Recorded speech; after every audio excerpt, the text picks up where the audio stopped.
মাদক বিরোধী অভিযান অব্যাহত কাছাড় পুলিশের। অভিযানে নেমে একের পর এক সফলও পাচ্ছে পুলিশ। মঙ্গলবার গোপন সূত্রের খবরের ভিত্তিতে অভিযানে নেমে মাদক সহ 2 যুবককে গ্রেফতার করে সোনাই পুলিশ।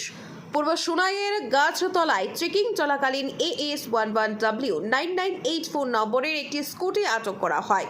তল্লাশি চালিয়ে উদ্ধার করা হয় হেরোইন। স্কুটি সহ 2 পাচারকারীকে গ্রেফতার করে পুলিশ। তাদের কাছ থেকে আনুমানিক 400 গ্রাম ওজনের সন্দেহজনক হেরোইন থাকা সাবান কেস উদ্ধার করা হয় বলে জানা গেছে। ধৃত 2 পাচারকারী হলো হাতিখাল বাজারের বছর 32-এর জাবের হোসেন আহমেদ ও নতুন কাঞ্চনপুর তৃতীয় খণ্ডের বাসিন্দা বছর 25-এর মাহমুদুল আহমেদ। পুলিশ তাদের বিরুদ্ধে মামলা দায়ের করে তদন্ত শুরু করেছে। মাদক বিরোধী অভিযান অব্যাহত কাছাড় পুলিশের। অভিযানে নেমে একের পর এক সফলও পাচ্ছে পুলিশ। মঙ্গলবার গোপন সূত্রের খবরের ভিত্তিতে অভিযানে নেমে মাদক সহ 2 যুবককে গ্রেফতার করে সোনাই পুলিশ। পূর্ব সোনাইয়ের গাছতলায় চেকিং চলাকালীন AS 11W9984 নম্বরের একটি স্কুটি আটক করা হয়। তল্লাশি চালিয়ে উদ্ধার করা হয় হেরোইন। স্কুটি সহ 2 পাচারকারীকে গ্রেফতার করে পুলিশ।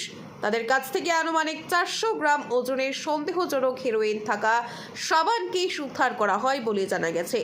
ধৃত 2 পাচারকারী হলো হাতিখাল বাজারের বছর 32-এর জাবের হোসেন আহমেদ ও নতুন কাঞ্চনপুর তৃতীয় খণ্ডের বাসিন্দা বছর 25-এর মাহমুদুল আহমেদ। পুলিশ তাদের বিরুদ্ধে মামলা দায়ের করে তদন্ত শুরু করেছে।